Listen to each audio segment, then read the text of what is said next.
Olá, turma do 9º ano, Fundamental 2. Vamos iniciar a nossa quarta aula de Física, tá bom? Nós estamos vendo o movimento retilíneo e uniforme, que é um conteúdo da cinemática. Nós já estamos familiarizados, vamos continuar fazendo nossos trabalhos avaliativos. Hoje nós vamos fazer as atividades. Espero que vocês tenham resolvido as questões que eu passei na aula anterior, como forma de vocês trabalharem essa parte de resolver questões de múltipla escolha, tá bom? Vamos à primeira questão. Caminhando por uma avenida da cidade, um rapaz percorre 6 quarteirões em 40 minutos. Sabendo que o comprimento de cada quarteirão, medido do centro de uma rua transversal ao centro da rua seguinte, é de 200 metros, calcule a velocidade escalar média do rapaz em metros por segundo, indicando-a nas alternativas abaixo. Aí as alternativas, tá bom? Então, espero que vocês tenham resolvido. Vamos trabalhar item por item. Para a gente resolver, primeiro passo, a gente tem que anotar os dados da questão, tá certo? O que a questão diz de importante? O rapaz percorreu 6 quarteirões em 40 minutos, ou seja, 6 quarteirões, isso aqui está se referindo ao espaço. 40 minutos, o tempo. Tá bom? O comprimento de um quarteirão é 200 metros. Então, se ele percorreu 6 quarteirões, qual é a distância que ele percorreu em metros? Hein? A velocidade escalar média do rapaz será? Bom, a gente não sabe. Mas não seja por isso. Né? Vamos primeiro aqui transformar o tempo de minutos em segundos. 40 minutos. Transformado isso em segundos, vai ser 1 minuto tem 60 segundos. 40 vezes 60, 2.400 segundos. Esse é o tempo, certo? 6 minutos, quer dizer, 40 minutos equivale a 2.400 segundos. E o espaço que ele percorreu? 6 quarteirões. Cada quarteirão tem 200 metros de comprimento. Então, 6 vezes 200, 1.200 metros. Esse é o comprimento do quarteirão. Quer dizer, essa é a distância percorrida, né? Nos 6 quarteirões. 6 quarteirões, 1.200 metros. Agora vamos achar a velocidade média do rapaz. A velocidade média a gente sabe que é variação do espaço dividido pela variação do tempo. Então, aplicando essa fórmula com os dados que nós obtemos, né? Então, nesse caso, no lugar do ΔS, colocamos 1.200 metros, certo? Os 6 quarteirões dão 1,2 quilômetros, ou seja, 1.200 metros. E o tempo, 2.400 segundos. Ou seja, 1.200 dividido por 2.400 é 1/2, tá bom? 1 dividido por 2. Isso aqui vai ser 0,5 metros por segundo. Então, 50 centímetros por segundo, ou 0,5 metros por segundo. Então, a alternativa que a gente marca é o item B, tá bom? Vamos para a próxima questão. Uma empresa de transporte precisa efetuar a entrega de uma encomenda o mais breve possível. Para tanto, a equipe de logística analisa o trajeto desde a empresa até o local da entrega. Ela verifica que o trajeto apresenta 2 trechos de distâncias diferentes. e velocidades máximas permitidas também diferentes. Preste atenção. No primeiro trecho, a velocidade máxima permitida é de 80 km por hora e a distância a ser percorrida é 80 km. No segundo trecho, cujo comprimento vale 60 km, a velocidade máxima permitida é de 120 km por hora. Suponha que a trajetória, só uma suposição, ela seja uma reta vertical e depois seja uma reta horizontal para a direita. Ou seja, acompanhe o ponteiro do mouse, para baixo e para cá. Nesse primeiro trecho, 80 km. No segundo trecho, 60 km. Certo? É o comprimento desse trajeto. Então, supondo que as condições de trajeto ou de trânsito sejam favoráveis para o veículo da empresa andar continuamente com velocidade máxima permitida, qual será o tempo necessário em horas para a realização da entrega? A, 0,7, B, 1,4, C, 1,5, D, 2,0 ou E, 3,0. E aí, pessoal? Vocês resolveram? Preste atenção. Nós temos dois trechos para o caminhão. O primeiro trecho, a velocidade máxima permitida, 80 km por hora. A distância que ele percorre, 80 km. Qual é o tempo do trajeto? O segundo trecho, a velocidade máxima permitida é 120 km por hora. A distância que ele percorre, 60 km. Qual é o tempo do trajeto? Bom, aplicando a fórmula da velocidade média, a gente sabe. Vamos chamar o primeiro trecho de tempo T1 ou delta T1. Então, sabemos que a velocidade média é igual a espaço dividido pelo tempo. Então, o tempo também é igual ao espaço dividido pela velocidade. Então, delta T1 é o tempo no trecho 1. É o tempo do trajeto nesse primeiro trecho. Delta T1, delta S, ou seja, o espaço dividido pela velocidade média. Então, quanto foi o espaço? 80 quilômetros. 80 quilômetros. Quanto foi a velocidade do carro? 80 km por hora. 80 dividido por 80, 1. Ou seja, o tempo, delta T1, nesse primeiro trecho foi de 1 hora. Agora vamos fazer a mesma coisa para o segundo trecho. Vamos falar o segundo trecho, o tempo de delta T2.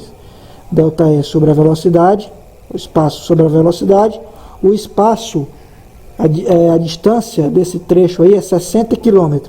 E a velocidade média que o carro percorreu foi de 120 km por hora. 60 dividido por 120, 0,5 horas. Então, qual vai ser o tempo total? Hein? O trecho 1 somado com o trecho 2. É esse aqui. Tempo total, ou variação de tempo total, é igual a variação no tempo T1, no primeiro trecho, mais a variação do tempo T2, no segundo trecho. Tempo no primeiro trecho, somado com o tempo no segundo trecho. Então vai ser 1 hora mais meia hora, ou seja, 1,5, né? 1 hora mais 0,5 horas, 1,5 horas. Resposta correta, tá? O tempo total, 1 hora e meia, 1,5 horas. Resposta correta, alternativa C, 1,5.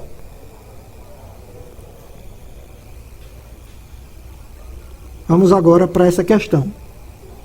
Com relação ao movimento de um ponto material numa trajetória orientada, são feitas 3 afirmações. 1. Se o movimento se dá no sentido da trajetória, a variação do espaço é positiva, movimento progressivo. Isso é verdade, pessoal? 2. Se o movimento se dá em sentido oposto ao da trajetória, a variação do espaço é negativa, movimento retrógrado. E o item 3. No Sistema Internacional de Unidades, o espaço é medido em quilômetros. Qual desses itens aqui são os verdadeiros? O item 3 é falso, porque no Sistema Internacional de Unidades, o espaço é medido em metros. Se o movimento se dá no sentido crescente das posições, isso é chamado de movimento progressivo. Item 1 é verdadeiro. Item 2 também é verdadeiro. Se o móvel ele vem no sentido decrescente das posições, nós temos movimento retardado. Então, somente as alternativas 1 e 2 estão corretas. Ou seja, resposta correta é a alternativa A, se as afirmações 1 e 2 forem corretas. Bom, pessoal, vamos para a questão 12. Um professor de física, durante uma de suas aulas, perguntou aos alunos: por que podemos dizer que estamos todos em movimento, mesmo que sentados em nossas carteiras? Ao dar a resposta correta, um dos alunos disse: então, qual é a resposta mais coerente para esse raciocínio? Lembrando que o estado de movimento e de repouso, ele é relativo e sempre vai depender do referencial. E não é porque o Sol sempre, por ter maior massa, que vai ser o referencial adotado, entendeu? Isso não significa que podemos adotá-lo como o sistema de referência fixo, por ele ter a maior parte da massa do sistema solar. Não é o item A, nem o item D. Então, aqui no item C está dizendo que a Terra executa movimento de translação. Claro que não, ao redor do seu próprio eixo. Ao redor do seu próprio eixo é movimento de rotação.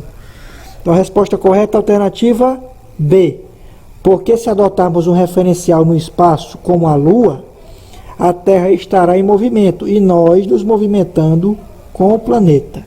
A alternativa B é a resposta.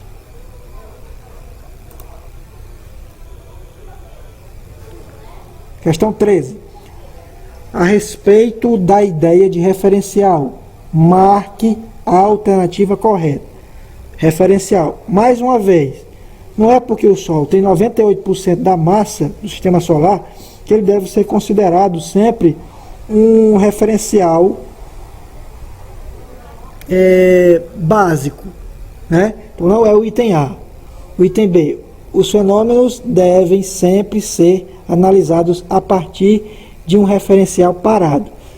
O referencial também pode ser em movimento, ou não? O que você diz aí? O referencial também pode estar em movimento, ou seja, se a gente adotar uma pessoa que viaja no avião com velocidade constante, ele está em movimento, a gente pode adotá-lo também como referencial, não necessariamente precisa ser parado, certo? O item C. Referencial é o corpo em movimento retilíneo uniforme. Claro que não. Não é o item C. Então só restou para a gente o item D e o item E. O que diz o item E? O movimento e o repouso são absolutos. Movimento e repouso são conceitos relativos. Ou seja, há relatividade em termos de conceito de movimento e repouso. Por isso que o item correto para essa questão é a alternativa D, que fala sobre referencial. O que é referencial? É o corpo a partir do qual os fenômenos são analisados, ou o ponto a partir do qual os fenômenos são observados, certo? Vamos para 14. A respeito dos conceitos de movimento, repouso, trajetória e referencial, marque a alternativa correta. A trajetória é o caminho feito por um corpo, independentemente do referencial adotado. Claro que vai depender do referencial adotado. Não é o item A. Vamos analisar aqui o item B. Movimento e repouso são conceitos relativos, pois dependem da trajetória adotada pelo móvel. Será que isso é verdade? Vamos ver. O que diz o item C? O referencial é o corpo a partir do qual as observações dos fenômenos são feitas. O Sol é considerado um referencial privilegiado, porque é o corpo mais massivo do Sistema Solar. Claro que não, tá bom? Não é porque ele tem maior massa que ele sempre vai ser o referencial privilegiado. Referencial pode ser qualquer coisa, tá bom?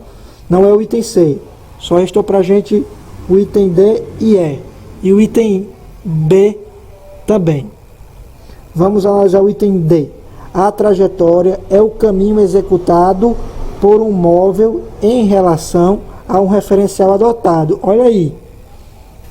Será que isso é verdade? Aqui está dizendo, a trajetória é o caminho, sucessões de posições, é o caminho executado por um móvel em relação a um referencial adotado. Muito pertinente, né? Olha aí. Então, por que é que o item B a gente pode descartar? O item B está dizendo, movimento e repouso são conceitos relativos, pois dependem da trajetória adotada pelo móvel. Bom, o movimento ele pode até depender da trajetória, mas o repouso ele não depende da trajetória, porque um objeto em repouso ele está distante em relação ao observador, mas a gente não sabe qual é a trajetória de um objeto em repouso, certo? Se a gente analisar um objeto em repouso agora e visualizá-lo distante de nós, ele pode ter tomado qualquer tipo de trajetória para chegar lá, entende? Então, não sabemos qual a sua trajetória. Então, nesse caso, um objeto em movimento possui trajetória, mas um objeto em repouso, não. Ele não tem trajetória, tá bom? Por isso que o item B está incorreto. O item E diz o quê?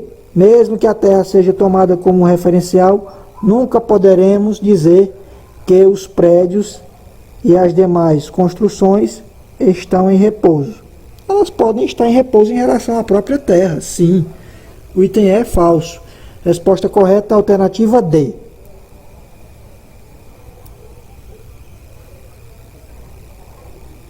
15.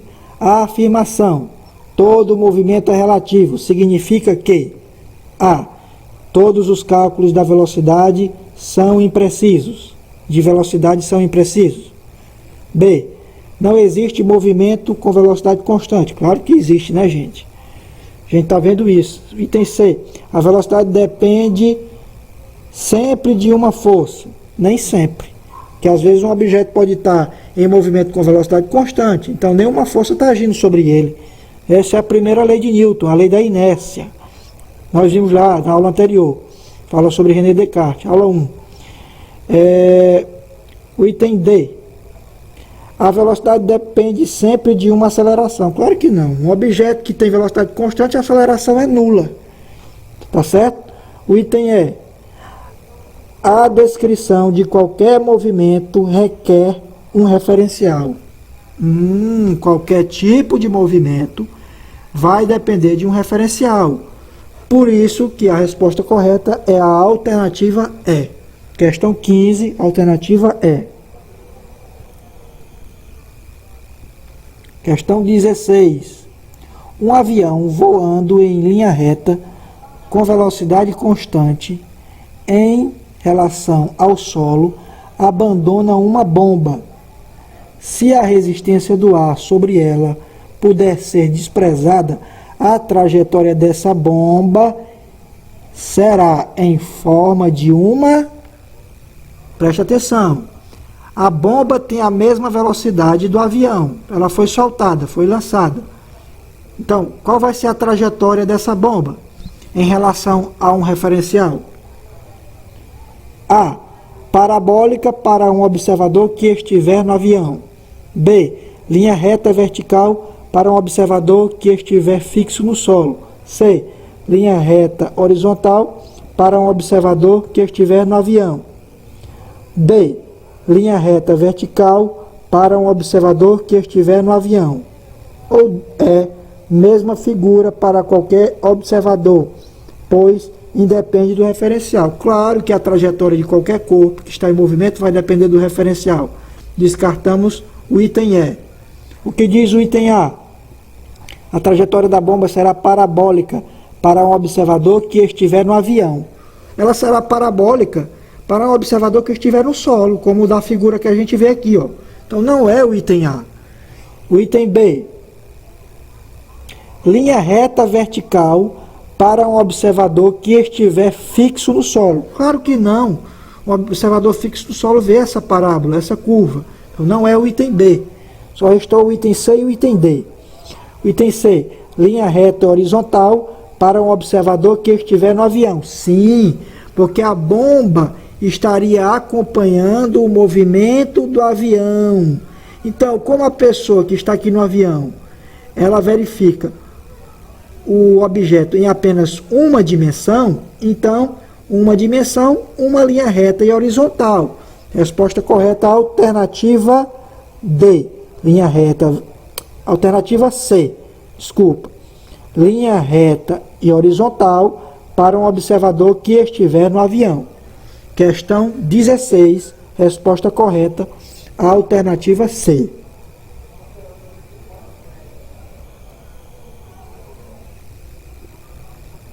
Vamos para a questão 17. Uma pessoa encontra-se em lugar fixo de um caminhão animado de movimento retilíneo e cujo valor da velocidade é constante, movimento uniforme. A pessoa lança uma pedra verticalmente para cima.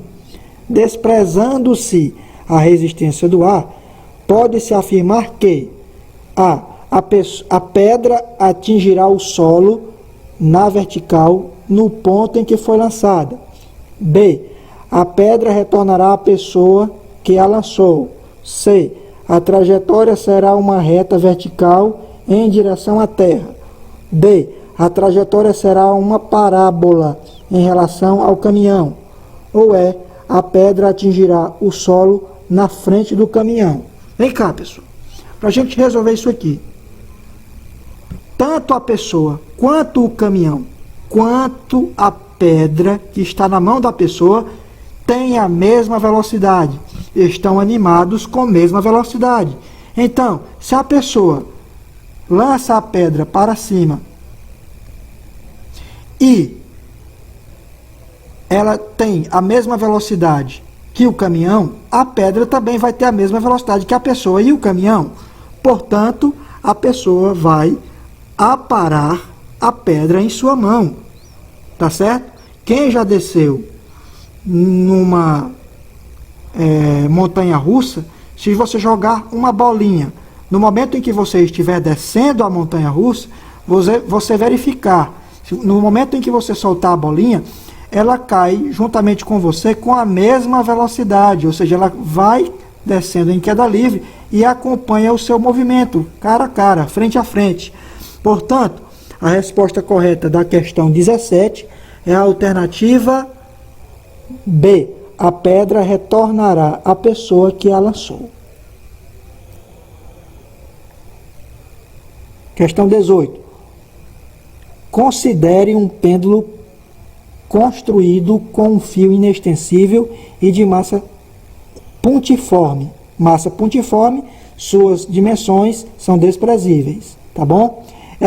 Esse pêndulo, ele oscila em um plano vertical, certo? Vertical, assim, ó, certo? E sob a ação da gravidade ao longo de um arco de círculo. Então a trajetória desse pêndulo é assim, ó, curva, tá bom? Em um arco de círculo. Isso é um arco de círculo.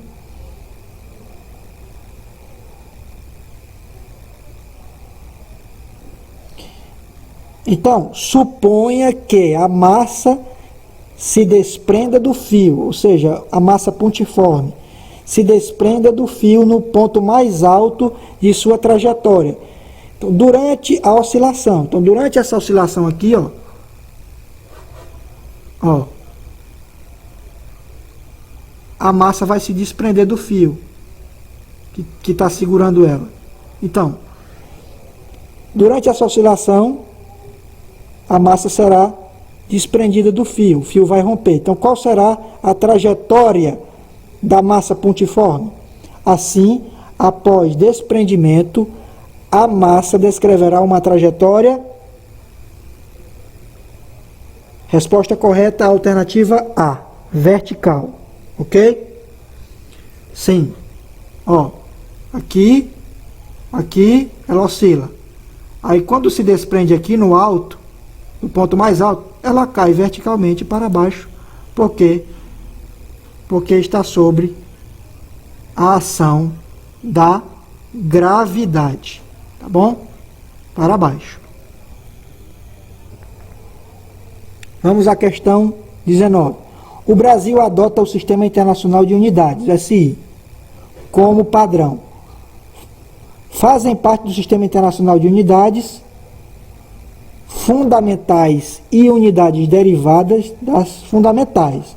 Assinale a alternativa que contém apenas unidades fundamentais do Sistema Internacional. Está aqui o quadro, ó. Sistema Internacional de Unidades. Essas são as 7 grandezas fundamentais e suas respectivas unidades de medida. Qual é a alternativa que corresponde às unidades fundamentais? A alternativa é metro, segundo e quilograma. Ok? Resposta correta, alternativa é. Bom, pessoal, agora nós vamos para a questão 20. E diz assim: o motorista de uma transportadora recebe seu caminhão e sua respectiva carga com a incumbência de levá-la a um local distante. Olha a distância, 340 quilômetros por rodovia, tendo 6 horas de prazo. Após ter percorrido 130 quilômetros, em 2 horas e 15 minutos, teve um pneu estourado, que levou 45 minutos para ser trocado. Qual deve ser a velocidade média a ser desenvolvida no restante do percurso para a carga chegar no horário? Ok? Dê uma pausa e tentem responder. Vamos à resolução. Primeira coisa, vamos anotar os dados da questão. A distância total do percurso é 340 km. O total de tempo estimado para a viagem foi de 6 horas. Então, aqui nós teríamos a velocidade média do caminhão, caso não tivesse ocorrido nenhum imprevisto. Então, a velocidade seria 56,6 km por hora. Bom, como ocorreu um imprevisto, pneu furado, pneu estourado, então nós temos a distância percorrida até o pneu estourar, 130 km. O instante em que o pneu furou foi 2 horas e 15 minutos, certo? O tempo que foi levado para trocar o pneu, certo? Foi de 45 minutos. Então, o tempo total perdido até chegar no quilômetro 130, então ele já teria gastado quantas horas? 2 horas e 15 minutos mais 45 minutos, totalizando 3 horas gastas até esse ponto específico, quilômetro 130. Então, continuando. Distância que resta para chegar ao destino, ou seja, é o espaço, variação do espaço ΔS, a distância que falta, ou seja, 340 menos esses 130 quilômetros.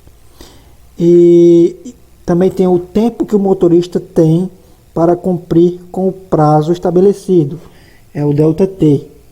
Nós vamos ter que saber esse tempo que falta, que é justamente 6 horas menos 3 horas. E também temos que saber, por fim, a velocidade média a ser desenvolvida após o incidente, ou seja, a velocidade que ele tem que ter para chegar ao destino. Então vamos lá. Está aqui a fórmula para encontrar a variação do espaço.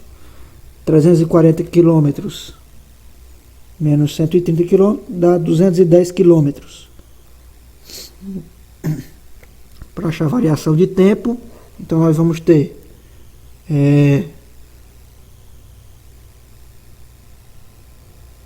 tá aqui ΔT, tempo 6 menos 3, vai dar 3 horas. Aplicando isso na fórmula, na velocidade média, nós vamos ter ΔS sobre ΔT, 210 dividido por 3, que vai dar 70 km por hora. Essa é a velocidade que o caminhão tem que ter, né, a partir do quilômetro 130, tendo 3 horas para chegar ao destino, mantendo uma velocidade constante de 70 km por hora. Então a resposta é velocidade média 70 km por hora. Tá bom, pessoal? Qualquer dúvida, podem entrar em contato comigo através das redes sociais. Um abraço a todos e até lá, se Deus quiser.